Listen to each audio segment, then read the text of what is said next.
Hello guys, welcome back. അപ്പോൾ നമ്മൾ ഇന്ന് കടമക്കുടിയിലോട്ടാണ് പ്ലാനിങ്.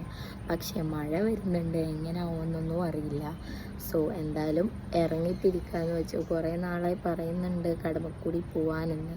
ബട്ട് മഴ കാരണം അവിടെ എത്തിപ്പെടാൻ പറ്റുന്നില്ല. അപ്പോൾ മറൈൻ ഡ്രൈവും ഫോട്ടോ കൊച്ചി അവിടെ ഇവിടെയൊക്കെ കണ്ട് മടുത്തവരിപ്പോൾ നേരെ പിടിക്കുന്നത് കടമക്കുടിയിലോട്ടാണെന്ന് അറിയാമല്ലോ.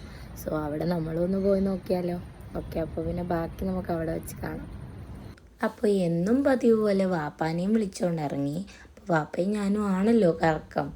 സോ വാപ്പാനെയും വിളിച്ചുകൊണ്ട് ഇറങ്ങിയപ്പോൾ നമുക്ക് കടമക്കുടി പോകുന്ന റൂട്ടുകളാണ് നമുക്ക് ഈ കാണുന്നത്. അപ്പം നമുക്കുള്ള റോഡെന്ന് വെച്ചാൽ രണ്ട് സൈഡിലും വെള്ളമാണ്, നടുക്കൂടെയാണ് നമുക്ക് പോകാനുള്ളത്. ആ ഒരു സ്പോട്ടിലോട്ട് കുറച്ചുകൂടി അങ്ങോട്ട് പോയാൽ വേറെ കുറേ സ്പോട്സുകൾ കാണാൻ പറ്റും.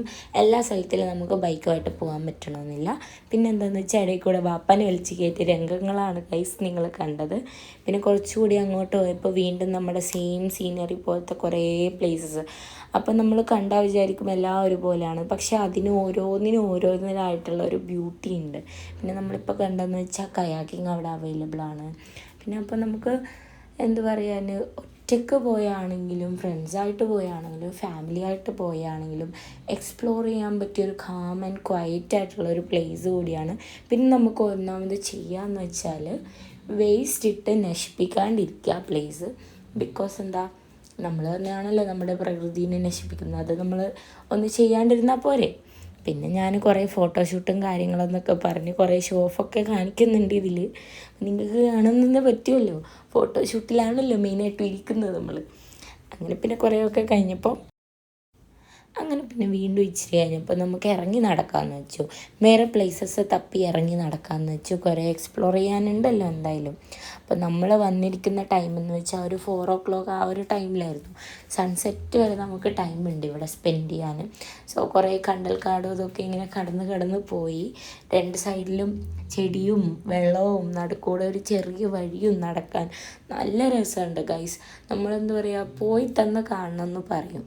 ആ ഒരു അവിടെ പോയി നിൽക്കുമ്പോഴുള്ളൊരു ഫീൽ, ഒരു ലൈറ്റായിട്ടുള്ളൊരു സൺലൈറ്റ് അറ്റ്മോസ്ഫിയറും കാര്യങ്ങളൊക്കെയാണ്. അങ്ങനെ പിന്നെ ഞാൻ കുറച്ച് അങ്ങോട്ട് നടന്നു പോയി. ബാപ്പ ബാക്കിൽ കൂടെ ക്യാമറയും പിടിച്ചുകൊണ്ട് വന്നു. അങ്ങനെ പിന്നെ ഞങ്ങളുടെ ഫോട്ടോഷൂട്ടൊക്കെ കഴിഞ്ഞിട്ട് ഞങ്ങൾ ഫുഡ് സ്പോട്ട് തപ്പി നേരെ വിട്ടു. അപ്പോൾ കുറച്ചുകൂടി അങ്ങോട്ട് പോകാനേ ഉള്ളൂ, എന്നാലും നമ്മുടെ ബൈക്ക് ഉണ്ടല്ലോ. അപ്പോൾ സോ ബൈക്കിൽ തന്നെ പോകാമെന്ന് വെച്ചു. പിന്നെ ഞാൻ വാപ്പി ഇങ്ങനെ സ്ലോ മോഷനിൽ ഓടിക്കൊണ്ടിരിക്കുക. എല്ലാം ഒന്ന് കണ്ടിട്ട് ലാസ്റ്റ് ഫൈനലൈസ് ചെയ്താൽ മതിയല്ലോ എവിടെ എത്തണം എവിടെ നിൽക്കണമെന്ന്. അപ്പോൾ അതുവഴി പോകുന്ന വഴി അങ്ങനെ ഗൈസ് പുളിമരം കണ്ടു. പുളിമരത്തിൽ നിന്ന് പുളി പിച്ചി. അത്ര വലിയ പുളിയൊന്നുമില്ല, ചെറിയ ബട്ട് നല്ലൊരു ടേസ്റ്റ് ആയിരുന്നു. അങ്ങനെ പിന്നെ കണ്ടാലും അറിയാമല്ലോ ചെറിയ പുളികളാണെന്ന്. പിന്നെ കുറച്ച് കഴിഞ്ഞപ്പോൾ ചില്ലും കൂട്ടിലിടാത്ത നല്ല ചൂടുള്ള രതീഷിനെ കിട്ടി. അങ്ങനെ പിന്നെ ഞാനങ്ങനെ പഴംപൊരിയും കഴിച്ച്. ഇപ്പോൾ കാണുന്നത് എന്താണെന്ന് വെച്ചാൽ ഇവിടെ ബസ് സർവീസ് അവൈലബിൾ ആണെന്നാണ്.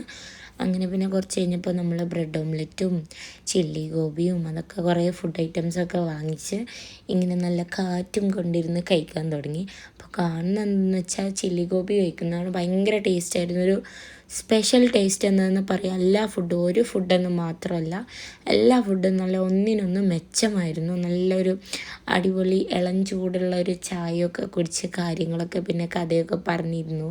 അങ്ങനെ കുറച്ച് കഴിഞ്ഞപ്പോൾ നമുക്ക് സൺസെറ്റിൻ്റെ ടൈമായി. മഴക്കാറ് കാരണം സൺസെറ്റ് കണ്ടിട്ടില്ല, വീട്ടിൽ പോയി.